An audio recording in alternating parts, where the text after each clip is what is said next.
నమస్కారం. ఇప్పుడు చూసుకుంటే పిసిసి అధ్యక్షురాలు షర్మిల గారు బ్రదర్ అనిల్ కుమార్ సోనియా గాంధీ దగ్గరికి వెళ్ళటం అయితే జరిగింది. మరి దాని గురించి చర్చించడానికి మనతో పాటు ఉన్నారు సీనియర్ జర్నలిస్ట్ అత్తిమూర్తి గారు. నమస్తే అండి. నమస్తే. మరి షర్మిల గారు ప్లస్ అనిల్ కుమార్ గారు, అదే బ్రదర్ అనిల్, ఇద్దరూ కలిసి సోనియా గాంధీ గారికి దగ్గరికి వెళ్ళారు.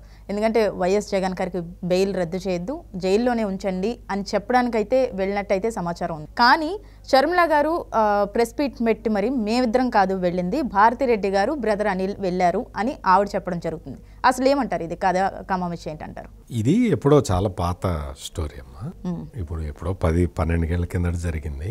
ఇప్పుడు ఏంటి అంటే పిసిసి అధ్యక్షురాలుగా షర్మిల రావటంతో ఈ మొత్తం ఎపిసోడ్ బయటకు వచ్చింది. ఈ ఎపిసోడ్ ని బయటికి తీసుకురావటం కూడా ఒక కుట్రపూరితంగా బయటికి తీసుకొచ్చారు. ఇప్పుడు షర్మిల జగన్మోహన్ రెడ్డిని టార్గెట్ చేసింది. ఆయన ఇట్లా చేశాడు, అట్లా చేశాడు, ఇది చేశాడు, అది చేశాడు, క్రైస్తవుడు అయ్యి ఉండి క్రైస్తవుల్ని మణిపూర్లో ఊచకోతకు వస్తే స్పందించలేదు అనే విధంగా మాట్లాడింది. ప్లస్ కాంగ్రెస్ పార్టీ రాష్ట్ర విభజన సమయంలో కొంత డల్ అయిపోయింది ఆంధ్రప్రదేశ్లో, కొంత కాదు చాలా డల్ అయిపోయింది. ఇప్పుడు కాంగ్రెస్ పార్టీ ఓటు బ్యాంక్ అంతా కూడా జగన్మోహన్ రెడ్డి దగ్గర ఉంది. ఆ జగన్మోహన్ రెడ్డి దగ్గర ఉన్న ఓటు బ్యాంకుని మళ్ళీ రీగెయిన్ చేయాలి. ఇది కాంగ్రెస్ పార్టీ టార్గెట్. ఆ ప్రకారం వాళ్ళు చేసుకుంటూ ఉన్నారు. మరి షర్మిలని ఎట్లా ఆపాలి అంటే, జగన్మోహన్ రెడ్డిని మతపరంగా దెబ్బ కొడుతున్నది. జగన్మోహన్ రెడ్డికి ఉన్న ఓటు బ్యాంక్ అంతా కూడా క్రిస్టియన్ ఓటు బ్యాంకు, అంటే క్రిస్టియన్స్ లేకపోతే క్రిస్టియానిటీ తీసుకున్న దళితులు, వాళ్ళ ఓటు బ్యాంక్ అంతా జగన్మోహన్ రెడ్డి దగ్గర ఉంది. ఇప్పుడు కాంగ్రెస్ కావాల్సింది కూడా అదే ఓటు బ్యాంకు, అంటే ఒరిజినల్గా అది కాంగ్రెస్ ఓటు బ్యాంకే. కాంగ్రెస్ లేకపోవటం వల్ల జగన్మోహన్ రెడ్డికి వచ్చింది. సో ఇప్పుడు ఏంటి, కాంగ్రెస్ వచ్చేసి ఈ ఓటు బ్యాంకు మీద దెబ్బ కొడుతున్నది. షర్మిలని ఎలా ఆపాలి అన్న ఉద్దేశంతో జగన్మోహన్ రెడ్డి అండ్ కంపెనీ వాళ్ళందరూ, ఆ పార్టీ వాళ్ళందరూ ఏం ప్లాన్ చేశారంటే, షర్మిల అంతకు ముందర తెలంగాణ వచ్చి తెలంగాణలో ఒక పార్టీ పెట్టింది కదా, వైఎస్ఆర్టీపీ పెట్టింది. సో ఈ వైఎస్ఆర్టీపీకి సంబంధించిన ఒకళ్ళిద్దరు నాయకులను సెలెక్ట్ చేసుకున్నది ఈ జగన్ పార్టీ కీలకమైన నాయకులు చేసుకొని వాళ్ళతోటి ప్రెస్ కాన్ఫరెన్సులు పెట్టిస్తున్నారు. వాళ్ళతోటి ప్రెస్ కాన్ఫరెన్సులు పెట్టించి షర్మిల పవర్ మాంగరు, అంటే ఆమెకి పదవులే కావాలి, ఆమె పదవుల కోసం ఎంతటికైనా తెగిస్తుంది, ఏ పనైనా చేస్తుంది, అందువల్ల షర్మిలని మీరు నమ్మద్దు, ఆమె ప్రజల కోసం పనిచేయదు, తన పదవుల కోసం తాను పనిచేస్తుంది అన్న అభిప్రాయాన్ని కలిగించటానికి తెలంగాణకి చెందిన నాయకులని వైఎస్ఆర్ కాంగ్రెస్ పార్టీ వాళ్ళు ప్రయోగిస్తున్నారు. వాళ్ళందరూ వచ్చి ఈ రకరకాల విషయాలు చెప్తున్నారు. అంటే షర్మిల ఒక కన్నింగ్ నేచర్ ఉన్నదని, అక్కడ దాకా ఢిల్లీ దాకా వెళ్ళటం ఒక రీజన్ మీద వెళ్ళి, ఆ తర్వాత మా బాబాయ్ మర్డర్ గురించి నేను చెప్తానని చెప్పి సిబిఐ వాళ్ళకి చెప్పిందని, అప్పుడు సిబిఐ వాళ్ళు పిలిచారని, అంటే వేరే కారణం చెప్పి వీళ్ళందరినీ తీసుకొని వెళ్ళి, అంటే ఏదో కేసీఆర్ అవినీతి మీద కంప్లైంట్ చేస్తానని చెప్పి ఢిల్లీకి వీళ్ళందరినీ తీసుకొని వెళ్ళి, అక్కడికి వెళ్ళిన తర్వాత బాబాయ్ మర్డర్, వివేకానందరెడ్డి మర్డర్ గురించి చెప్తానని చెప్పి సిబిఐ వాళ్ళకి కబురు పంపించిందని. అంటే షర్మిల ఒక కన్నింగ్ నేచర్ ఉన్న లీడరు అని ఎస్టాబ్లిష్ చేయటానికి వైఎస్ఆర్ కాంగ్రెస్ పార్టీ శతవిధాలుగా ప్రయత్నం చేస్తుంది. ఈ విధంగా చేయటం వల్ల ఏంటి అంటే, షర్మిల క్యారెక్టర్ని, అంటే ఆమె వ్యక్తిత్వాన్ని హననం చేసేస్తే, ఆమెకి క్రెడిబిలిటీ లేకుండా చేస్తే, కాంగ్రెస్ ఓటు బ్యాంకు మళ్ళీ కాంగ్రెస్ పార్టీ వైపు వెళ్లకుండా ఉంటుంది, తమ దగ్గరే ఉండిపోతుంది అన్న ఉద్దేశంలో షర్మిల క్యారెక్టర్ అసాసినేషన్ చేస్తున్నారు. ఈ విధంగా క్యారెక్టర్ అసాసినేషన్ చేసి షర్మిలని కనుక మొత్తం కంప్లీట్గా ఆమెకు ఒక క్రెడిబిలిటీ లేని నాయకురాలుగా ఎస్టాబ్లిష్ చేస్తే మళ్ళీ వచ్చే ఎన్నికల్లో వాళ్ళకి అపకారం జరగకుండా ఉంటుంది అన్న ఉద్దేశంలో వాళ్ళు ఉన్నారు. దానికి ఈ పనులన్నీ చేస్తున్నారు.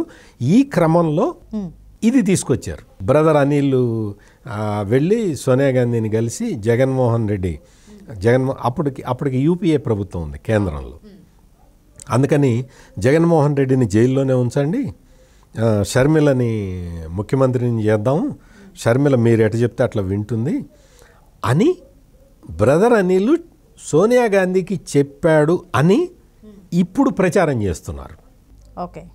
మరి ఈ ప్రచారం ఇది జరిగే 12 ఏళ్ళు దాటిపోయింది. మరి అప్పుడు చేయాలి కదా, అప్పుడు చెప్పాలి కదా. ఏ నాయకుడైతే ఇప్పుడు వచ్చి బయటకు వచ్చి చెప్తున్నాడో, ఒకటి కాదు చాలామంది చెప్తున్నారు, ఈ సోషల్ మీడియా వాళ్ళందరూ కూడా దాన్ని ప్రచారం చేస్తున్నారు. మరి 12 ఏళ్ళు 13 ఏళ్ల తర్వాత ఆ విషయం ఇప్పుడు ఎందుకు చెప్తున్నారు? షర్మిల అంత పవర్ మాంగర్ అయితే మరి ఇది జరిగిన తర్వాత ఆమెని పాదయాత్రకి ఎట్లా ఉపయోగించుకున్నాడు జగన్మోహన్ రెడ్డి? పాదయాత్రకు ఉపయోగించుకున్నాడు. ఆ తర్వాత ఆమె వల్లే అధికారం వచ్చేలాగా చేసుకున్నాడు. ఇవన్నీ చేశాడు కదా, ప్రచారం చేయించాడు. ఇవన్నీ అన్న వదిలిన బాణం అన్నారు. మరి అంతకు ముందర తెలీదా?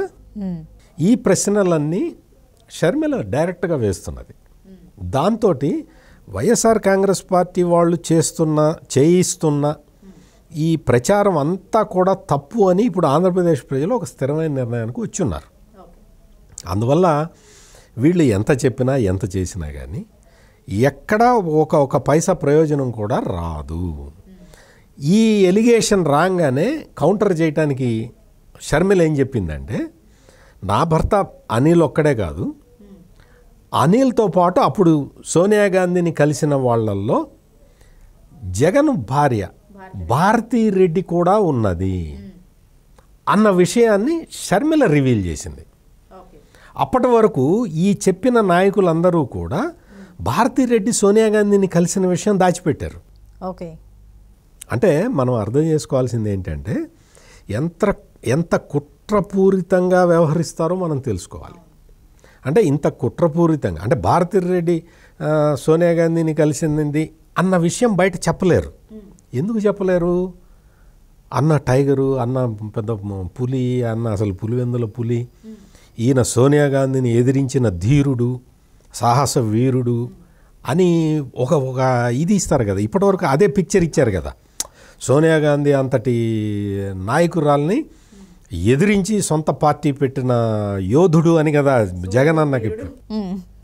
మరి అటువంటి జగనన్న భార్య వెళ్ళి సోనియా గాంధీ కాళ్ళ మీద పడ్డది, మా ఆయన్ని విడుదల చేయండి అంటే అది చాలా అవమానకరం కదా పులివెందుల పులికి. అందువల్ల ఆ పాయింట్ దాచిపెట్టి ఈ పాయింట్ని ప్రచారం చేశారు. షర్మిల కూడా అదే స్కూల్లో చదువుకున్న అమ్మాయి కాబట్టి ఆ పాయింట్ని బయటికి తీసుకొచ్చి భారతీరెడ్డి కూడా ఉన్నది పక్కన, మా ఆయన సోనియా గాంధీని కలిసినప్పుడు భారతీరెడ్డి కూడా ఉన్నది, మరి భారతీరెడ్డిని అడగండి ఈ విషయం నిజమో కాదో అని చెప్పి అడిగింది. మరి ఈ చర్చ జరిగి కూడా వారం రోజులు అయిపోయింది. మరి భారతీరెడ్డి ఇప్పటివరకు వచ్చి బయటకు వచ్చి ఆయన చెప్పలేదు. మరి భారతీరెడ్డి బయటకు వచ్చి చెప్పాలి కదా. లేదు నేను అప్పుడు సోనియా గాంధీని కలవలేదు, నాకేం సంబంధం లేదని చెప్పాలి కదా.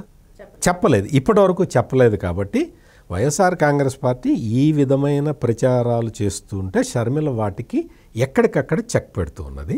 అందుకని ఇప్పటికే ప్రజలకి అర్థమైపోయింది వైఎస్ఆర్ కాంగ్రెస్ పార్టీ చెప్తున్నవన్నీ కూడా తప్పుడు విషయాలు, తప్పుడు ఆరోపణలు అనేది అర్థమైపోయింది.